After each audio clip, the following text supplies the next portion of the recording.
নির্বাচনের রোডম্যাপ এই প্রশ্নটা নিয়ে আলোচনা হয়েছে এবং আমাদের পক্ষ থেকে যেটা আমরা সবসময় বলে আসছি এই বছরের মধ্যে নির্বাচন সম্পূর্ণ হওয়া অত্যন্ত জরুরি এবং অন্য কোনো ভাবনা দিকে না গিয়ে সরাসরি জাতীয় নির্বাচনের দিকে গিয়ে দেশের আগামী দিনে একটি নির্বাচিত সরকারের হাতে ক্ষমতা হস্তান্তর করে বাংলাদেশে গণতান্ত্রিক প্রক্রিয়া অব্যাহত রাখার জন্য। অগণতান্ত্রিক প্রক্রিয়ায় একটি দেশ বেশি দিন চলতে পারে না। সুতরাং অগণতান্ত্রিক সরকারের রাজনৈতিক ওয়েট থাকে না, মোবিলাইজেশন প্রসেস থাকে না, জনগণের সাথে এবং জনগণের ফিডব্যাক পাওয়া যায় না। সুতরাং একটি গণতান্ত্রিক প্রক্রিয়া যত তাড়াতাড়ি ফিরে যাওয়া সম্ভব সেদিকে আমরা জোর দিয়েছি। আর সংস্কারের ব্যাপারে যেটা কথা হয়েছে সেটা হচ্ছে যেই বিষয়ে যে কয়টি বিষয়ে আমরা ঐক্যমতে যেতে পারবো সেগুলো ইমিডিয়েটলি করা যেতে পারে, সেগুলোর জন্য সময় নেওয়ার কোনো কারণ নাই।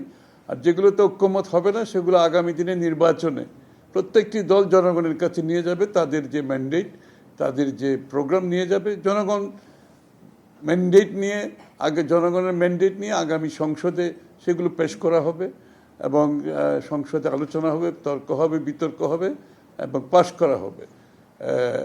এই হলো কথা। আর দেশের অর্থনৈতিক অবস্থার বিষয়ে আলোচনা হয়েছে যে আগামী দিনে বিএনপি ক্ষমতায় গেলে তাহলে যে অর্থনৈতিক কর্মকাণ্ড এগুলো অব্যাহত থাকবে কিনা।